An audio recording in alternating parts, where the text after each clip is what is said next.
So, everybody, welcome to Echoes from Abroad. This is a series where we try to interview some friends who live in different countries to get their perspectives on what the United States looks like from where they live. And today, my friend Luke is joining us from Canada. Hello, Hello. Luke. Hello. How's it going? Pretty good. Pretty good. How y'all doing? Pretty good. Yeah, I have to say you came at a yes for the talk at a really good time. Today actually there's a lot of news coming out of Canada. Um, it seems like there might be a change in government in the next month. Mm. Um, so definitely lots of things happening up here. Yeah. So, how are you and your family doing so far? Actually, give us a little bit of a background on you, Luke. I mean, just Yeah. general stuff like Yeah, upbringing, stuff like that. definitely. Yeah, so I'm from a fairly small town in one of the provinces of Canada, Ontario. We're the most populated province, and we've definitely got like a lot of the economy with Toronto and the capital city of the country, Ottawa. Um, yeah, I guess I've always been interested in like kind of the politics stuff. I went to Ottawa as a kid on like this, it was like a young Canadians thing. And we actually saw Justin Trudeau right out of before he was elected prime minister back in 2015. Yeah, so from there, I've kind of been following the space pretty closely, and I have to say this is probably the craziest bit of my lifetime that it's been the last 2 months. So Yeah, we're living in unprecedented times everywhere. Luke, let me ask you a quick question. So, when I was in Canada this past summer for a wedding, I was on Facebook and I couldn't see any news outlets' pages. yeah, so there was so the media in Canada receives a lot of money from the government directly because we want to encourage our own Canadian voices and don't want to get dominated by like, American news outlets. Although it is very difficult with all the news coming out of the States, it does often take over all of our airwaves. So the government subsidizes most of our media. Actually, in fact, I think everybody gets some subsidization or tax credits as a way to kind of stay competitive and so that every Canadian broadcaster doesn't go bankrupt competing with the states, and that we can retain some semblance of voice. Now they were complaining essentially that Google was a publisher and they were stealing Google was stealing their content, and that they deserve some of Google's ad revenue for when, like, let's say you click on a link and it doesn't pull up the web page itself. So the government actually introduced legislation saying, yeah, Google or Facebook does owe some some finances back to those broadcasters. Hmm. Yeah, it's kind of interesting. And the problem with that was, I think at that time, like Facebook made the decision to just say, okay, then fine, we're not going to publish any Canadian news content, which reduces traffic. I think because Australia was pushing similar legislation at the same time, so I think they were trying to limit its reach and try to cut it off at the knees. If that makes sense. What's your overall thought of the US? Do you think we're crazy? I mean, in fact, like there is a lot of very interesting. It's hard to get away from. Like you cannot get away from, and that I'd say if there's a big difference in politics between the U.S. and Canada, is most Canadians don't follow Canadian politics nearly as much.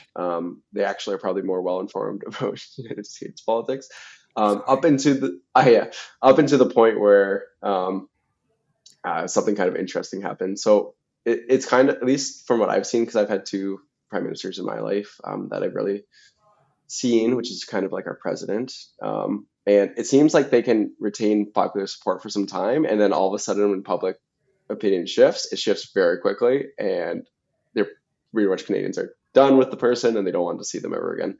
And it happened with Stephen Harper back in 2015. It seems to be happening now again. And what will probably be seen as like probably be portrayed as a win for Trump here, because Trudeau likely will not see the end of even to March, was him probably just noticing a very weak situation So Trudeau was extremely unpopular for the last year, I'd say, maybe longer. And I think that opportunity is recognized, and all it took was like the smallest little push. I think it was going to happen anyways. It was definitely going to happen when our elections were in October. Like there was going to be a 80%, I think, reversal in votes. So the Conservatives were going to get 80% of the votes, and that was going to happen anyways. It might happen sooner now because of that, but yeah. So essentially, you guys are able to influence us fairly bigger. You might have sped that up, but it was happening one way or the other. So if it is seen as a win, or at least portrayed as one for the Republicans down there, I wouldn't say that. I would say it was probably maybe sped it up a bit, but definitely was going to happen anyways. So Trudeau became prime minister in 2015. Is that what you said? Yeah, around then. Okay, I'm pretty sure it was 2015. Can you kind of just give us a brief on like his rise to that position? I know his father was prime minister at one point, correct? Yeah, he was. It's so yeah, Pierre Trudeau was the original Trudeau, and kind of since then we've had switches back and forth between the Liberals and the Conservatives, which Liberals are kind of like Democrats, Conservatives are like Republicans in some ways, but we tend to lean a lot more left up here, no matter what. And the other weird part about our system is we have a bunch of other parties that are also garner a lot of votes. So we have the NDP, which are kind of further left than the Liberals. They have the New Democratic Party, and they're big on unions. You're right. And they're big on like unions in particular. And then there's the Green Party, which is all about the environment. And then there's the kind of it's more strange one. They call it the Bloc Québécois, and their whole thing is that Quebec should be its own nation. They call it the what? Bloc Québécois. So Bloc Québécois. Yeah, and the crazy part that might come out of all of this in the coming election is that they might be the official opposition. So they might have the second most seats in Canadian politics for after the election. In our parliament. Yeah. Can I just interject here? So I was looking at a poll as of December 12th, 2024. Polling data indicates the Conservative Party of Canada is poised for a significant victory in the upcoming federal election. They're leading with approximately 43% of the popular vote, followed by the Liberal Party of Canada, Justin Trudeau's party, at 22%, and then the New Democratic Party is at 19%. Because they have first past the post and not proportional representation, this can lead to like huge ranges in seat distribution. Right now, estimates put Conservatives on track to get 201 to 249 seats. Liberal Party of Canada is expected to drop from anywhere to 67 seats to 27. NDP is expected to, I think this is a drop. They're going to expected to get anywhere from 13 to 37 seats. Bloc Québécois could be anywhere from 38 to 50. And then the Green Party can be anywhere to 3 seats. That's a massive wipeout because they have a little under 170. You need 170 for a majority, but they've been ruling in a minority government since 2019. Is that correct? Yes. Since the last election, it might have been 2021. Essentially, it's probably going to be worse than that. So because of where a lot of the votes are coming from, obviously all of the Quebecois votes come from Quebec, and the popular votes will be more distributed for the Liberals throughout Canada. They might not actually get a lot of those seats that are being projected from the projection. I'm seeing things closer to like 20 seats for the Liberals in a lot of polls. Wow. They've had like 150 right now? Yeah. So it is literally going to be a total wipeout, and you can kind of see it just walking around. So ever since the I think this actually did pierce American media, but there's a whole trucker convoy here where a bunch of people went and protested in Ottawa, our capital city. Ever since then, you could drive on the highway pretty much every day, and you could see one truck flying a flag that says "Fuck Trudeau," and like you can't get away from it. It's everywhere. Yeah. People have it outside of their homes. People feel very strongly and want to tell people about it. And you've seen that for years now since that. And then kind of very recently, so I'd say this month, even like people who don't follow any politics at all are very very like they want to talk about it, and they want to talk about how Trudeau is kind of needs to go. Mhm. And I'm not too sure kind of what changed now. I mean, there's a lot of things that have happened in the past week, but before then, even you start to see the shift. I think it was the 25% tariffs, which would be quite an impact. But it's little things. So like I was out Christmas shopping, and there's like a retail outlet that's like a lot of like skateboard type stuff, and they had like a obviously like a bunch of like rebel like left leaning type T-shirts, and then there was a Christmas sweater that said, "All I want for Christmas is a new prime minister."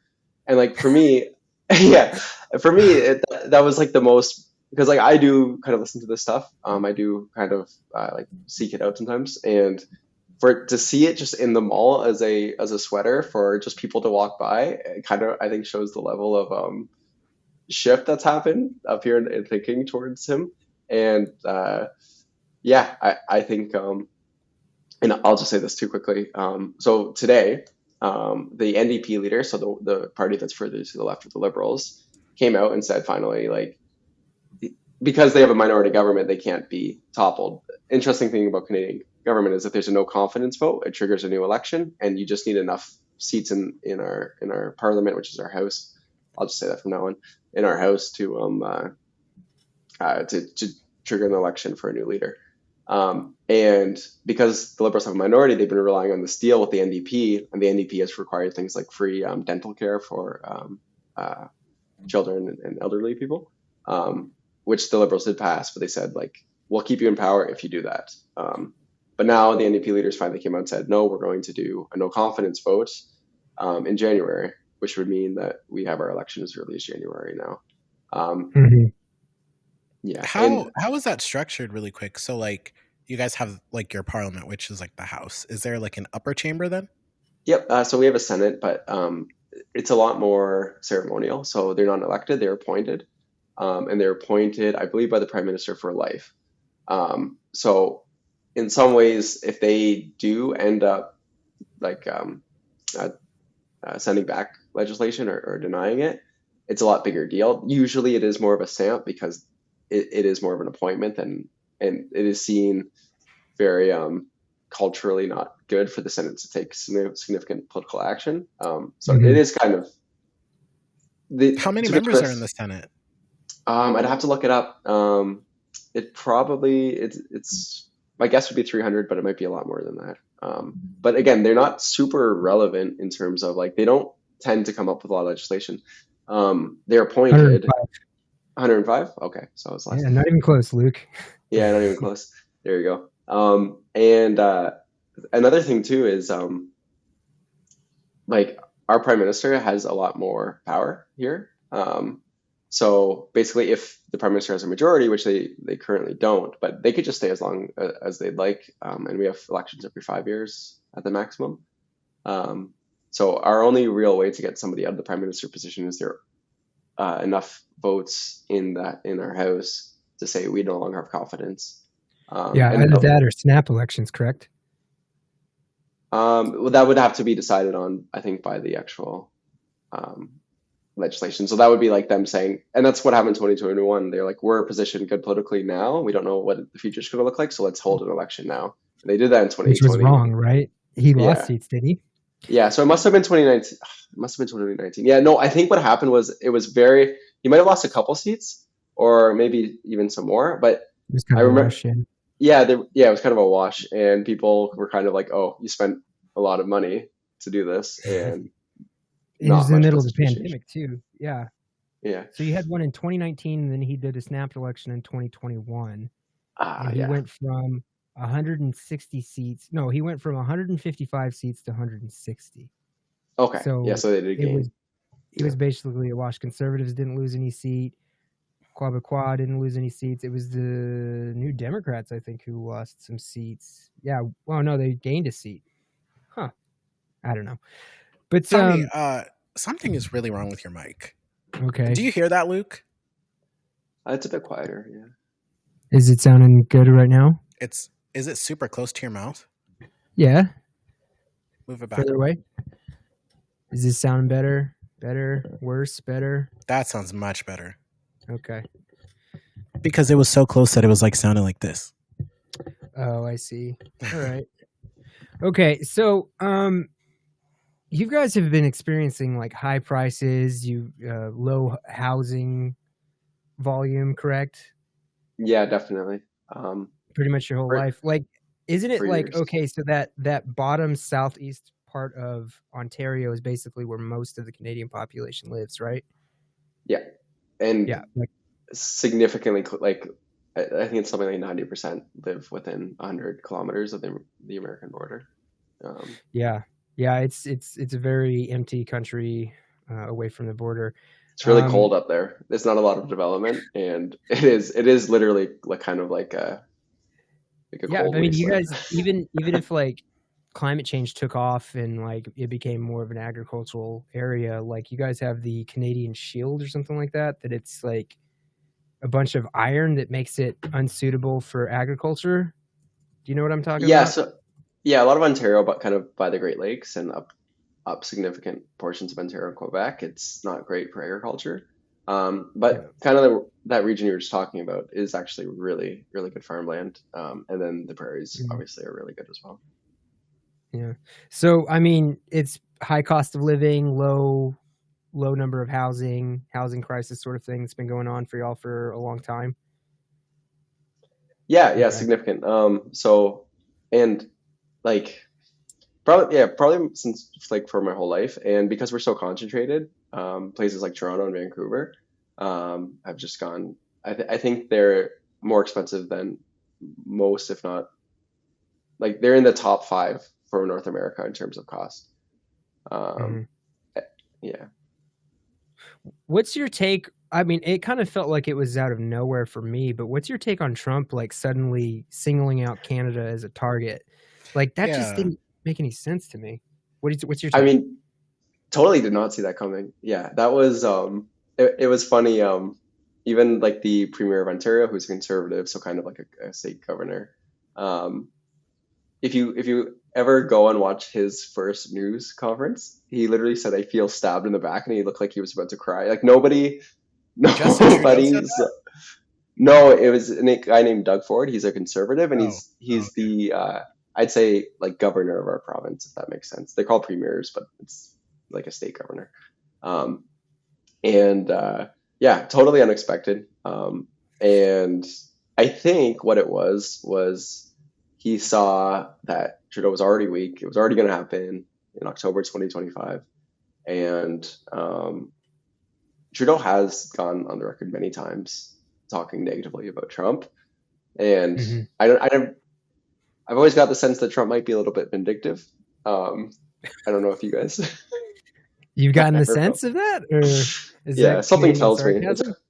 yeah, it's hard to tell, but something tells me Well, that he that did might be say the he case. did say he was going to be seeking retribution against all his enemies. Yeah, yeah, exactly. So I think with that, knowing that it's weak, the current the popularity for the prime minister's weak, he saw an opportunity, and like to be honest with you, a 25% tariff, we're a huge exporter of goods. That would really hurt the economy up here. Yeah, we get a lot of softwood timber from you. We get electricity, obviously maple syrup, all kinds of stuff. Okay, You're one well, of our hold biggest on. trade partners. Let Go ahead. me. Okay, so it would hurt. Explain how it would hurt a lot because we talk about how that's going to be passed on to American consumers as well. So, what Mhm. about like what are some things that maybe we're not thinking about, like how it would impact Canada or Canadians? Yeah, definitely. So I'd say one of the biggest things would be like government revenues because they make a lot of money by taxing things like oil and that softwood lumber coming in. And we run a pretty significant deficit. So in order to fund all of our social programs, we need to sell a lot of goods, especially to the states, and a lot of that's raw. So if American consumers have a 25% tariff on our lumber or oil or electricity, they're going to turn inwards to other American sources, and then a lot of those revenues kind of disappear. Mhm. So I'd say that'd be the big one. So it'd really hurt like our society in general, at least But that's a lot of the people. assuming that like, but that's assuming that we would be able to like do all of that, because the concern is like Right. we don't have like the infrastructure to like, overnight. I mean, maybe for like oil and stuff like that, America also drills a lot.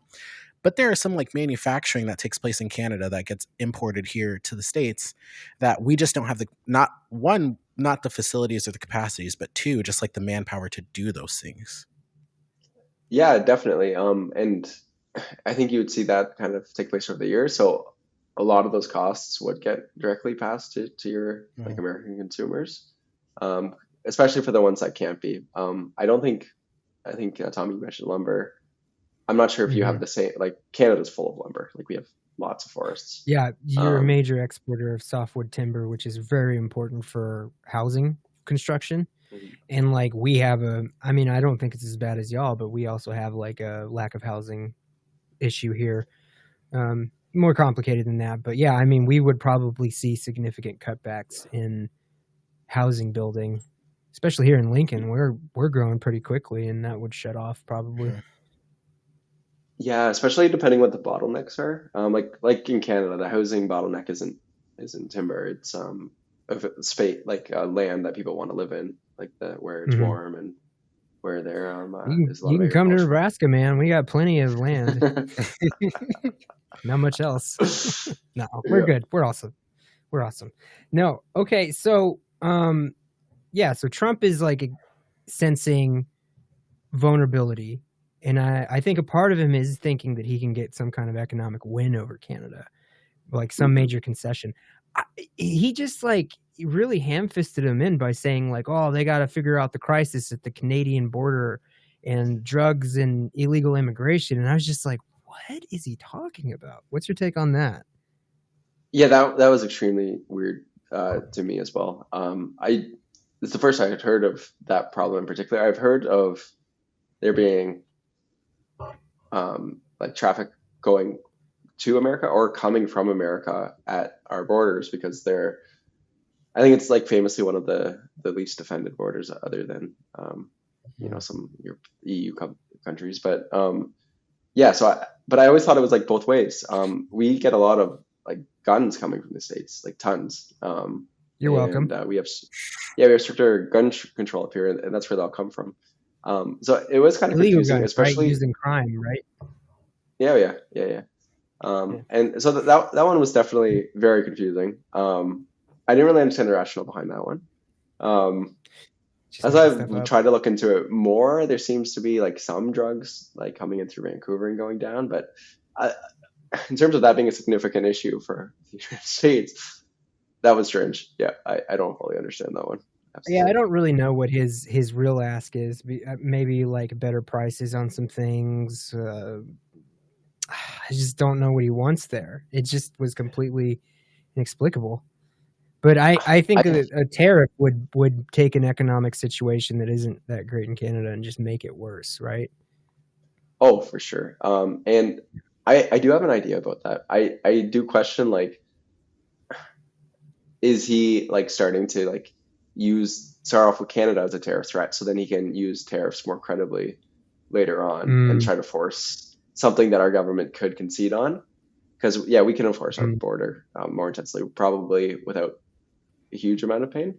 But if he still ends up slapping this tariff on, then I think the Canadian government would have to kind of address it pretty quickly, because we'd start to, depending on how quickly American businesses shift away from Canadian goods, it could have a very significant impact up here on a lot of pretty critical things that people need up here, or at least have come to rely on. Apparently we have Canada does have a trade surplus, but it's been at the lowest it's been for years. In 2022, Canada had a trade surplus of $80 billion, but by 2024, they only had a trade surplus of 6.17 billion Canadian dollars. I don't know how much that is. So like it's really sounding like y'all are on the back foot to go from an 80 billion American dollar surplus to down to whatever that is rate wise. So yeah, definitely. Yeah. So okay. So people don't like Trudeau. he's basically on his way out. They're going to be Mm. doing this no vote confidence. I mean, are the Liberals just resigned to defeat at this point, and they're not even putting up a fight? Yeah, in some ways, like 40% of Trudeau's own party has come out and said he kind of has to go. But the problem with is that unless they do this no confidence, there's literally no way for the party to get him out in a way. I think for probably a year now, his party's realized they would do a lot better without him. A lot of that might be like I know he's at least come up in American media, and that's kind of painted him as a not popular figure up here as well. But it seems that he's going to hang on no matter the damage it does to his party. Can I share a quick image? And this is the only, every time I hear Trudeau, this is what I think about. Let's see if it pops up. I have an idea of probably what you're going to show up. No, that was not the one I was expecting. When he went to that trip to India, and I saw him, the only thing I could think is like, what a blowhard. Like, you are trying too hard, man. So, I don't know. Well, Tommy, go ahead. I was going to say, Tommy was telling me about like how, there's no way for his party to force him out unless that party loses a majority, correct? Yes, exactly. So a lot of people would lose their seats if they force his action. Okay. It would trigger an election, yeah. And then that party would just kind of like cease to... Tommy was explaining to me, like, if a party loses power, they kind of just like disappear. Not always. Yeah. But this is an extinction level event coming up, it looks like. Yeah, exactly. So like let's say they had let's say the Conservatives had a slight majority. Then the NDP and the Liberals could still team up to shoot down bills, stop legislation from getting passed. But if what's polled to happen is that even if every single party went up against the Conservatives will still have a majority. It's called a supermajority. They'll be able to pass whatever they'd like. Essentially he's kind of like, I imagine if he had switched after his recent election, or at least after he started going down, the Liberals would be doing a lot better right now. But you can find speeches of him now where he's clearly not going to do it. He just refuses to, which I think is the most bizarre part of all of this. Yeah. He's not going to switch? What do you mean? He's not going to step down from the leader of the Liberal Party. Okay, which if he had stepped down, No, go ahead. Yeah. If he had stepped down, I imagine they'd be polling a lot better, because there's plenty of people in there who could kind of rise to the occasion and like talk about a new vision, things like that. But it's hard to do that when you've been the prime minister for 10 years now. Okay, so one confusing thing. I know in UK politics, they can replace their prime minister without having an election, and they can do that all within the party. Like, I remember Liz Truss, I think she replaced Theresa May when Theresa May basically lost. No. It went Theresa May, then Boris Johnson, and then Liz Truss. But they all got to just unilaterally, as a party, the Conservatives got to replace their prime minister without having an election. So do you know the distinction? I don't know the distinction as to why they can do that and you can't. No, and there might be a mechanism for that. Honestly, though, from what I've seen in the last 10 years, they've had extremely good party discipline. So that even nobody will speak up. So there might be a mechanism actually for that. It's probably a lot more difficult than whatever the UK has, because they've done a lot more basically. So I'd imagine that's the case. I'm not 100% sure, to be honest. So this is saying the leader party in Canadian government can replace the prime minister without holding a federal election. Prime minister, leader of the party, holds the most seats. If the party decides to change its leader. No, that doesn't sound right. The leader automatically becomes prime minister. I don't know. It doesn't sound right, but I mean, I can always try to look into that later. But at least Justin Trudeau can dress. Dress? Did you just see that picture? Yeah.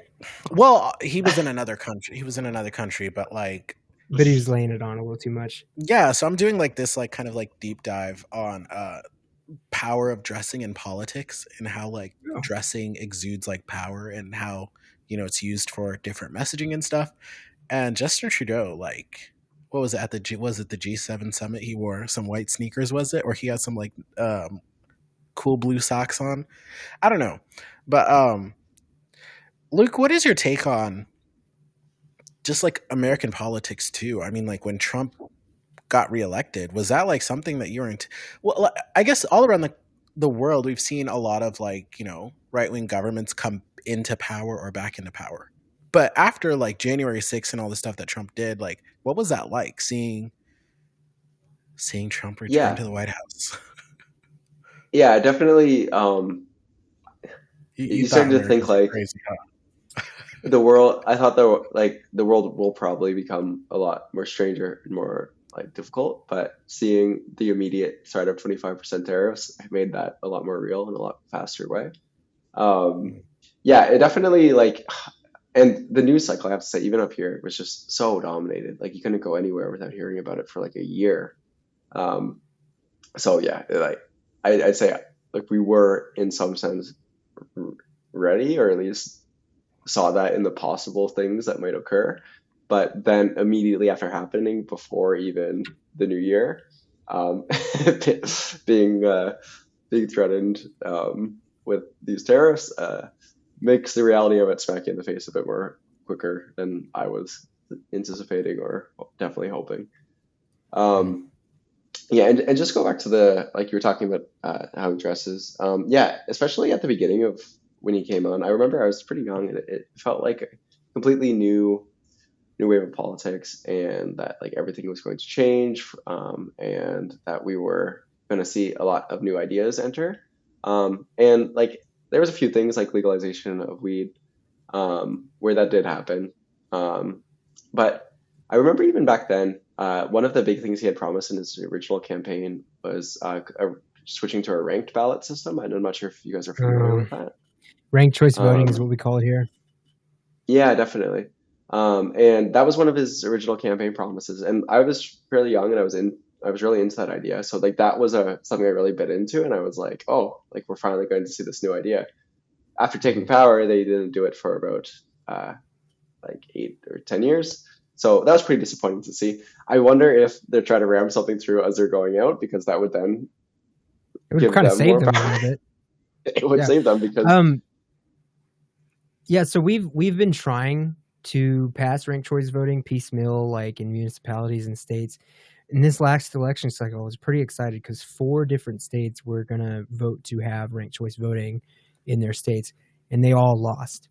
And as a matter of fact, one of the states that does have it, Alaska, almost had theirs repealed only after like 2 to 4 years since it was passed. So, I mean, I do think that we have to go back to the drawing board on ranked choice voting. I think the thing that makes it particularly weak is like when you go to tabulate, it can take a long time because we have late flowing votes and they can't run the tabulate and go to the second round without every ballot on hand. You know what I mean? Mhm, Yeah. definitely. And I think there's a lot to it, and every one of those systems come with their trade-offs. Um, but then, like, kind of going back to like what we think, or when we see American politics, is right now Canada's in kind of an inflection point, but for the most part, most people don't pay attention to it or see it as a huge change of events if the government were to change. Fairly indifferent to it. Whereas it almost felt like WWE fighting when you'd see the commercials and all the things in the states. And yeah, the obviously with Trump, there's going to be a lot of divisiveness. I can't see how there wouldn't be, even now, with how he's treating other countries. So I do wonder if some other systems might have a little bit more stability as well, but it's always a Yeah. crapshoot. Yeah. Yeah, first past the post here, like it really empowers like some of the radical far right, far left type people. So I mean, I would love to see the system replaced with something, but I think that now I feel like I have to try to search for an alternative to ranked choice voting. Even I don't know what that looks like, but yeah, I think it's time to go back to the drawing board. But I mean, would your political system be okay with the fact that federal elections could take weeks to decide?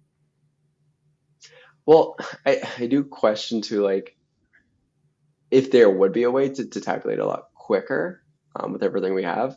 I know that was the other thing, I'd say, from the American. The amount of distrust in the voting system was kind of crazy to me. That doesn't exist up here. Everyone is very, Yeah. I guess I say, trustworthy of the system. We have, and the results do get fairly quick, like results as well. I'd have to see what it is exactly, but there was never any indication that people weren't going to trust the outcome of the election, which was a big difference. Well, and that's it. Yeah. well, so if your government replaced with ranked choice voting, unless you like enforced a very hard line on when the ballots could be returned and a very early limit, you'd still have to wait until every ballot is in, before you can start tabulating. You know what I mean? You can tabulate the first round, but you can't go into the immediate second round without having every ballot, right? I So see what you're saying. do you get like a few weeks after your election for your ballot to show up, or what? To being counted? Yeah, and to be honest, like because there's a lot more trust in the system, which I think a lot of the distrust was kind of overplayed, or at least drummed up for political purposes. I think, yeah, waiting a couple of weeks would be fine. But like, I know that the way at least the last American one went, that would be totally unacceptable with people losing their minds. You still had delays here, that even though Trump's base is the one that really distrusts the system, and even though he won, they were still like, look at these other races. The House races aren't decided a week or two later. This is totally a scam. It's just like, and that's a relatively new thing too. It wasn't until like the era of Trump that people, I feel like, that I've seen have distrusted, our voting system. I've never seen a U.S. president say this election was stolen like that. Even down to what, 2000 with Al Gore versus Bush, like. And that was the biggest one. I'd say that at least stuck out to me was he still thinks he won the 2020 election, which is like 2 years. Because he can't take he just can't take that L. Like, he cannot. Yeah, on the surface. He just can't accept the thing that I've noticed about Trump from my observation is, like, if people don't like him, he doesn't understand why. Like, that's a basic level of introspection, knowing that, like, I might not be everybody's cup of tea. But even like some of his supporters too, it's just like they couldn't wrap their mind around how, like, Joe Biden got 81 million votes and how more people voted for Biden than they did Trump, because they just cannot wrap their minds around that people would not like him, that he's not their cup of tea. And a lot of it too is, when they were, it was during the heat of COVID. Trump was still having these big rallies and Biden wasn't. And, people were just like, well, you saw how many people were at Trump's rallies and you saw how many people were at Biden's rallies. How did Trump lose? But it's like, he kind of campaigned for Biden too. I mean, like, he said some things that turned people off, like, if you say enough things, like, you might kind of, hang yourself. But so I want to kind of disagree when it comes to he thinks he won and he doesn't understand when somebody doesn't like him.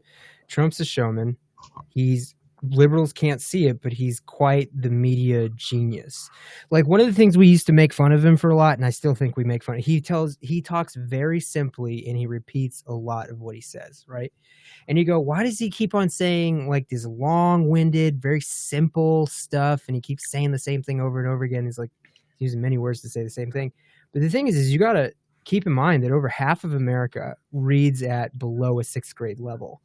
Right. And he understands show business. He understands salesmanship, not an authentic thing, but he understands how people can be bought, like with a very simple premise. And the premise for him is everything's rigged. True. It is. I'm going to make it better. False. The reason why it's bad is because of a deep state. That's false. But I just like liberals have to understand that, like, he knows what he's doing. In secret, he knows he lost the 2020 election, but he learned a long time ago, you don't admit defeat. You always attack. You never play defense. You always attack. It really is smarter than. Go ahead. Yeah, it's a throwback to whenever The Apprentice was on. Was it like 2000s, 2010 television? I don't know if you've ever gone back and watched TV from that era, but everything was like that. Everything was the greatest thing ever.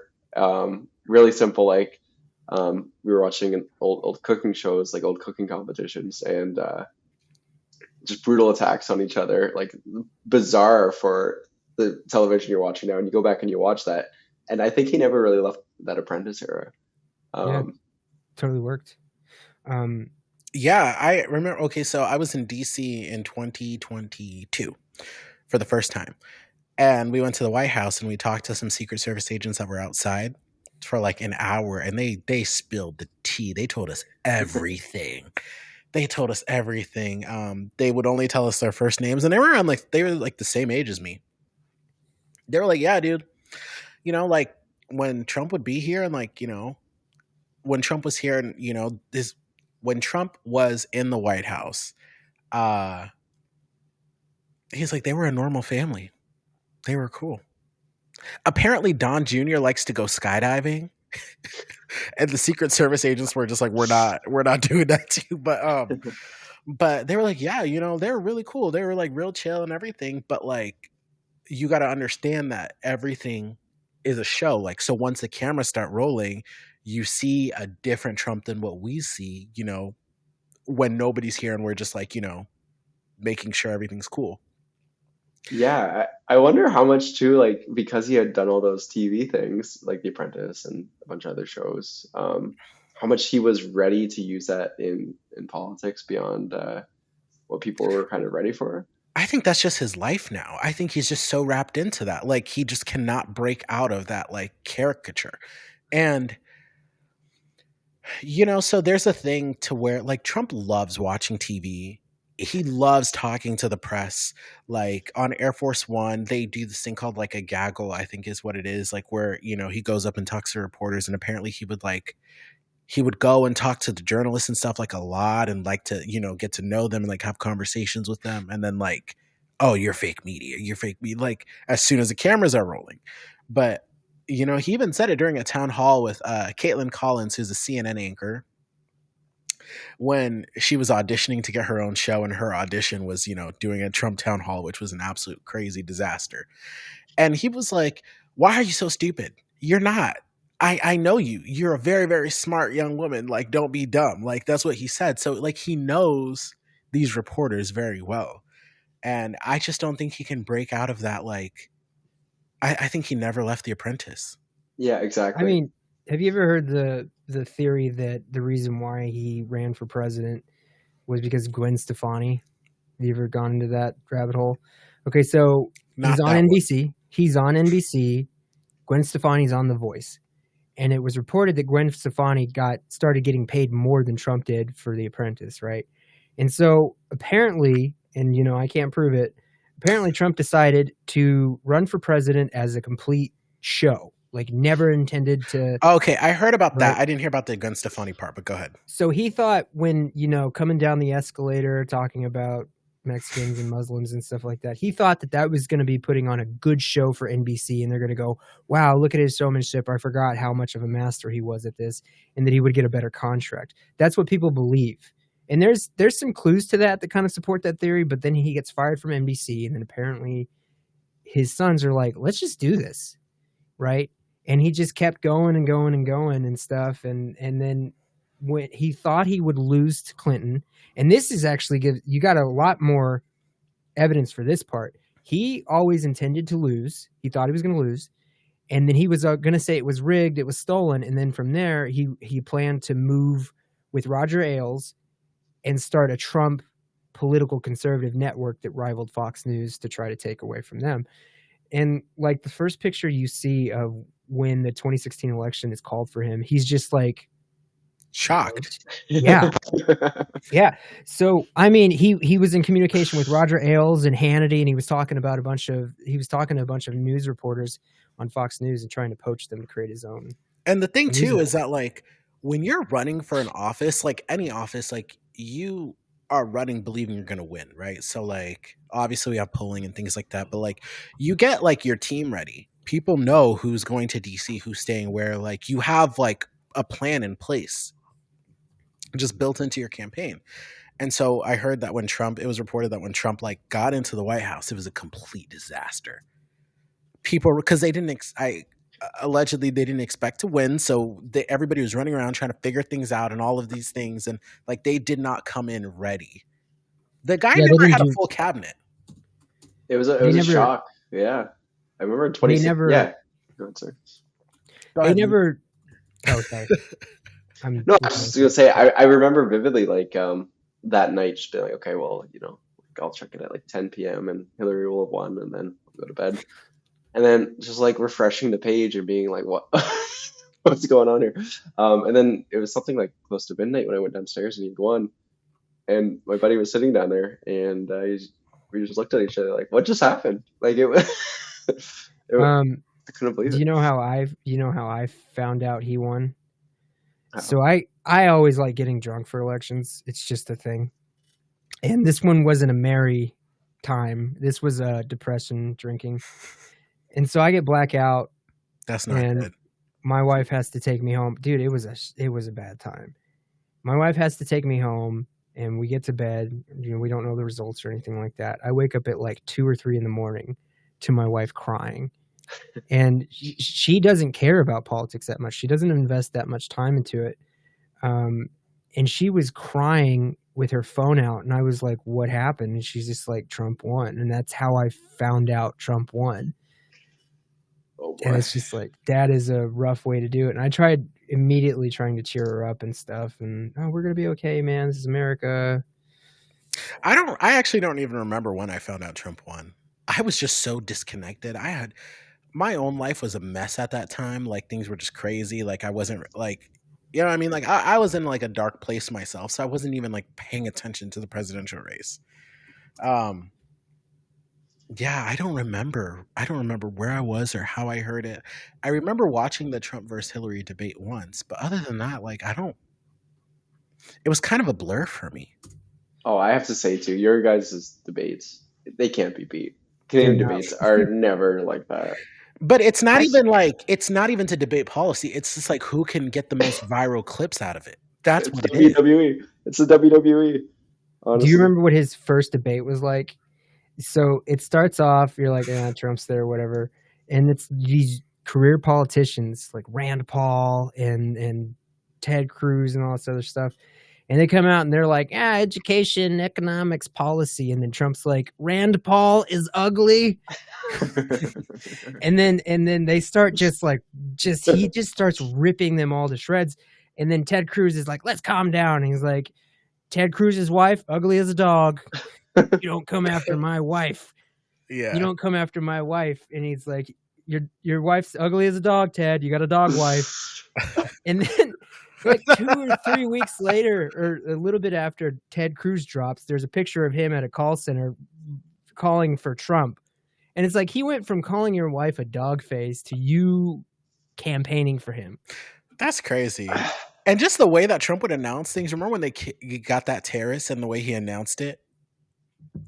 They did a message from the president of the United States or whatever. And they're like, he's like, oh, so-and-so and so is dead. He died like a dog. A beautiful died like dog. A dog. Al-Baghdadi. Yeah. Bakar al-Baghdadi is Soleimani. Is dead. Died like a dog. Died like a dog. His video was like, these guys, they don't even use the front door. You'd think a normal person would use the front door. They went in. Yeah. They did a lot of shooting and a lot of blasting.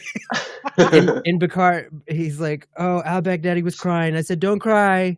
Don't cry, Bakar. And it's just like, he thinks this is like when Obama, like he was trying to make it as like a rival to when Obama announced Osama bin Laden was dead. But like when people like cut up those like super clips and show them side by side, it's just like Obama was very presidential. You know what I mean? Like he was a smooth, cool dude. Like maybe don't agree with everything.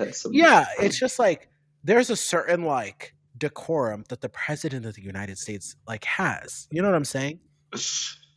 And I remember like, and I was talking to one of my friends and she's like, there was a time where it's like, it didn't matter like who was in power, like what the president was, whether a Democrat or Republican. You knew that they like really respected the office of the presidency and they weren't going to make a mockery of it. Yeah. Yeah. Oh, here we are. I think he tapped into that 20 or maybe early 2010s reality TV show Energy. And I think that he just realized that there was a significant voting block for that. So when 2016 happened, complete shock to me, and I'm like, listen, I'm out of touch. Let me go talk to my Republican friends who supported Trump, figure out what's up. And I talked to all my Republican friends, and they were like, he told us the system was rigged, and that's what we've been feeling all of our lives. And I was like, well, yeah, the system is rigged. It's not rigged the way he says it is. It's bought and paid for. And he was at least willing to validate their feelings, Yeah. And he would say, I'm going to make it all better. We're going to go back to nuclear family. One person's going to be able to have a job and pay for a whole family and all this other stuff. And he also spoke to disaffected white young men and stuff, and it's like, in the end, it's like, I get it. I totally get it. And I was telling you, Jazari, a few weeks before the election, I was like, I think he's trending toward a win. And you told me, I believe in the American people. And I'm just like, uh-oh. I did say that, didn't I? I mean, you got to have hope. I'm trying to have hope that we're not about to end in, some kind of dictatorship. You should have seen Tommy and I's message thread. Like, there'd be a bunch of like, and Tommy was like, can we reserve like the text messages for like if something happens and Harris gets like unalived or something like that? Yeah. Like, Yeah, he said, yeah, you came in and I was like, you were like, oh my gosh, did you hear what happened? And I was like, did somebody die? And he's like, no, it was some benign thing compared to that. And I was just like, let's tone it down a little bit. But it was just a guess. It was just a guess, but I thought he was trending towards a win. I wasn't for sure. On election night, I was saying anything could happen. Go ahead, Luke. Sorry. No. One thing I thought was really interesting this time was I was paying attention to those prediction markets. Did you guys see those poly market things? Those are down. Yeah, the ones where you can vote on them. No, because I was reading into that space before the election, like you should have publicly posted opinions, and then if you have a financial incentive, if you have new information to put into the system, you should do that. But the reason it was never allowed to be done was because the worry was that people would try to use it to sway presidential elections. And I always thought people aren't going to do that. That's completely silly. And I was a big fan of prediction markets. And then finally, the first one that gets popular, I feel it was used in some ways to sway at least a portion. Well, I don't know. I just know that when people say, oh, you have to use your money and that's what makes you rational, it's like people don't use their money rationally. What are you talking about? So Poly Market said he was going to win by 60 to 70% of the popular vote. And it was just like, that's ridiculous. Oh, and the other thing is the other markets. Yeah, the other markets should say the same thing then. So it was just strange. Okay, so what are the Canadian Conservative Party, what are their policies expected to be like? Honestly, the main thing is a reversal of a lot of so it's actually not super talked about. The big thing is it talks about what the Liberals have done and that we're going to kind of reverse things, like housing is going to get cheaper, national debt's going to go down. I'd say one of the big ones is kind of more investment in oil. The big thing that they constantly talk about is we have a carbon tax. So based on the amount of emissions that companies do, you get taxed based on your emissions, and then you get money back. I'd say 80% of Canadians get money back for not for having less than what they got taxed initially. So reversing that's probably the biggest one they talk about. But I'd say the big thing that has actually driven up a lot of our housing prices too is that limited area. And you've probably seen that we've had massive immigration over the last, especially 3 years, which for housing, it is absolutely destroyed housing. There's a lot more people out on the streets, unfortunately, and a lot of people living multiple people to a room. There's just not a lot of houses here, and with free healthcare and without a rise in infrastructure, it has been very difficult. And I think people but the thing is, our economy, because we have an aging population as well, we'd actually have a lot of workers. So I think the idea would be that just like that gets clamped down. We'll probably still see quite a bit because conservatives still haven't even spoken about it. Mm. But they constantly talk about the downstream effects of like rising healthcare costs, losing doctors, and things like that. But Do you yeah, do you anticipate any like reversals on social policies? I know under Trudeau, like you said, they legalized recreational cannabis, but he also expanded like LGBTQ plus rights. Do you see any kind of reversal happening there? no, I'd say like even our conservative party is a lot further left than your Republican Party. I think I think probably what you'll just see is like more oil Mm. investment, less environmental protections is probably the biggest one. I don't think they're going to touch social policy at all, really. So what Um, about Indigenous reconciliation? I saw that that was a big thing under Trudeau. yeah, definitely. I imagine that will probably at least might see some reduction, but it's not going to be a campaign point, I don't think. Can you explain what Indigenous reconciliation is? Yeah, so essentially, Canada had a bunch of residential schools that Indigenous people were forced into. And not only that, depending where you were, um, like we were reading a book not too long ago where these people were moved from somewhere in Quebec all the way basically to the Arctic with no supports. Mm. So the Canadian government has historically been very, very bad to Indigenous people. So reconciliation is essentially like a bunch of policies made to try to reconcile that gap. Hmm. I don't think it's a massive population here in Canada either. But yeah, Hmm. you can find plenty of things online about kind of uh, how how poorly people were treated in the past. And you don't expect the Conservatives to try to reverse that? I don't see why they would. I imagine maybe financially they'll cut back on some services, Hmm. but they're not going to make it a campaign point by any means. You might see some rollback. They haven't talked about it though, at least from what I've seen. So yeah. Okay. I remember seeing like massive protests during the pandemic in Canada. There was like a truck protest. Can you go into that? Like I never fully got the story there. Yeah. Yeah, definitely.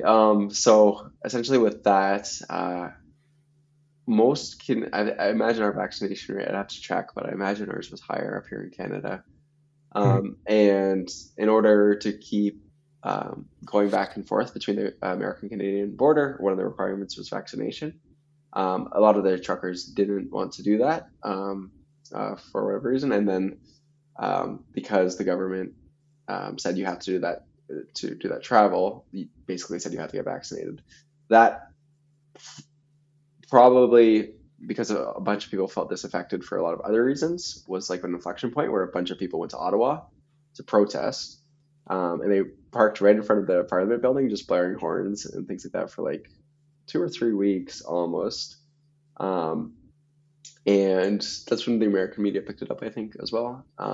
And then it became like a much bigger issue, at least from what we were saying. And eventually, the police came. They moved them. They got them out of there.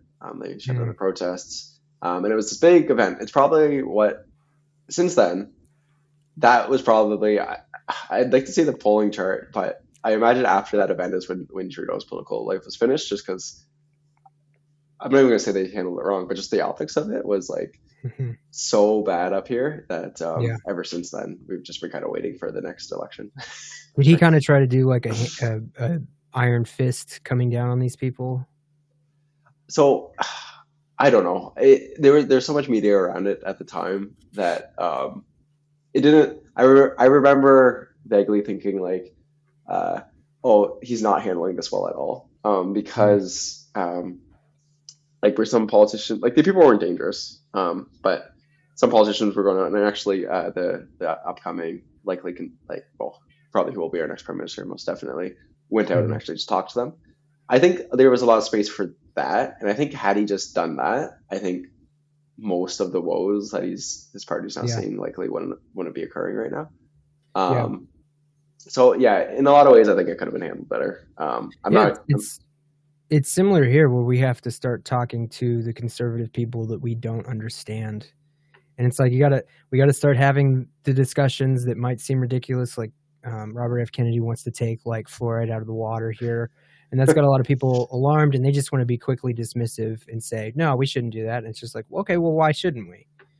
Let's have the discussion and be prepared to have the discussion. Yeah, listen to people, at least. Yeah, because I imagine we wouldn't be in this. Like, it's just things like that. Like, I imagine it would be.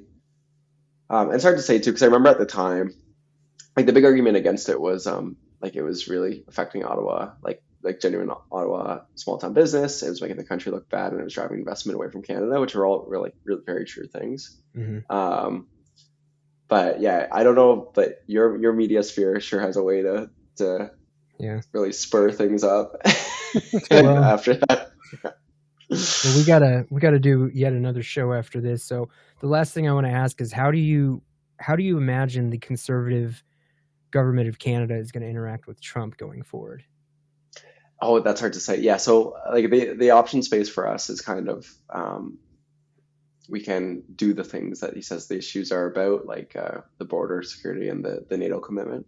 Or the other thing they might take is like retaliatory measures. Things like the Premier of Ontario, again, that governor kind of position, said that they were considering cutting off electricity. That was last week, and that was backed off of. I think so. What I think the party line is going to be is that they're going to try to do the measures and just in some sense give in to the what's being asked for. Dang, so they decided not to do that. Yeah, exactly. So last week, that was Premier of Ontario saying we're going to do that. He's walked back those comments a couple days ago. The Alberta Premier came out and publicly criticized, and they are the second largest province in terms of like economy. And what's the major city in Alberta again? Edmonton. Okay, so yeah, somebody explained to me that's like the Texas of Canada, oil and conservative. Right. Yeah, that's actually a very good description. They want to secede or something like that. They want to leave Canada. So there's the Quebecois who want to leave and have a French country, and then there's, instead of Brexit, called Western Wexit. And it would be Saskatchewan, there's not, and Manitoba, and then Alberta leaving, but BC, which is on the very western side of Canada, they'd stay. So there'd just be this big block, and then you'd have to drive all the way up through the Northern Territories to get back. That's hilarious. Yeah. Well, all right, man. I mean, this was great, and we're definitely going to want to hear your takes and stuff, going forward. Yeah. What do you think, Cesare? Yeah, I agree. This was very informative. I learned a lot about Canadian politics.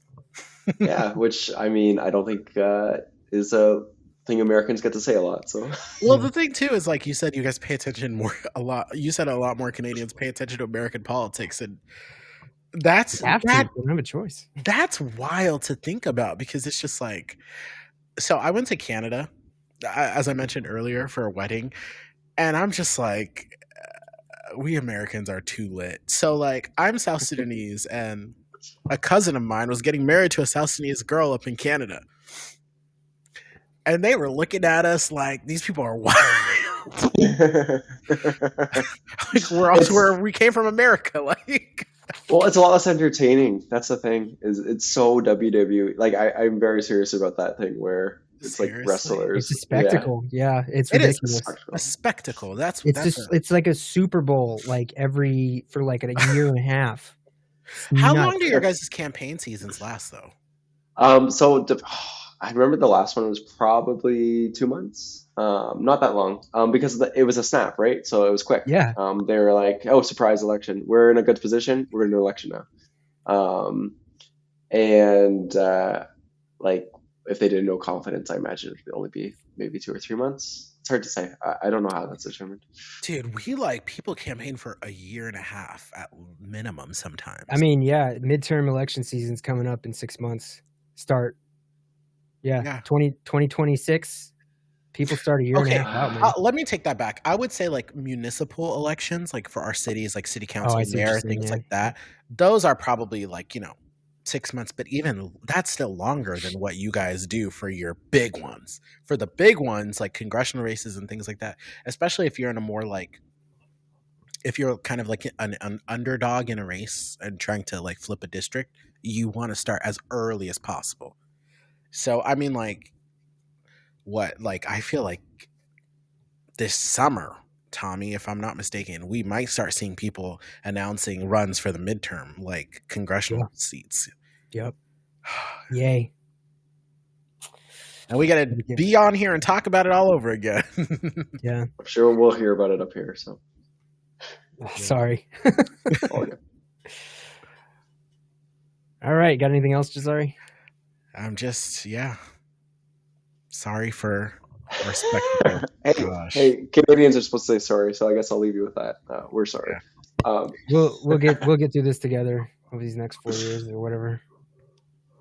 Well, thank you so much for coming on, Luke. It was really great to meet you and chat with you, and learn 100%. a bunch of informative stuff. So yeah, anytime. Just let me know, and I'll give you some Canadian takes. Thanks. Appreciate it. Yeah.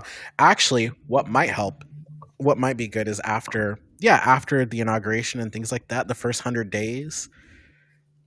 People usually report on the first 100 days of a new administration pretty like detailedly. So we're going to start to see a lot of action, and it sounds like Trump is going to be moving fast. So yeah, we'll see these tariffs happen, and we'll see what the fallout is. All right. Well, thank you so much. We appreciate it. Okay. Awesome. Talk soon. Thanks.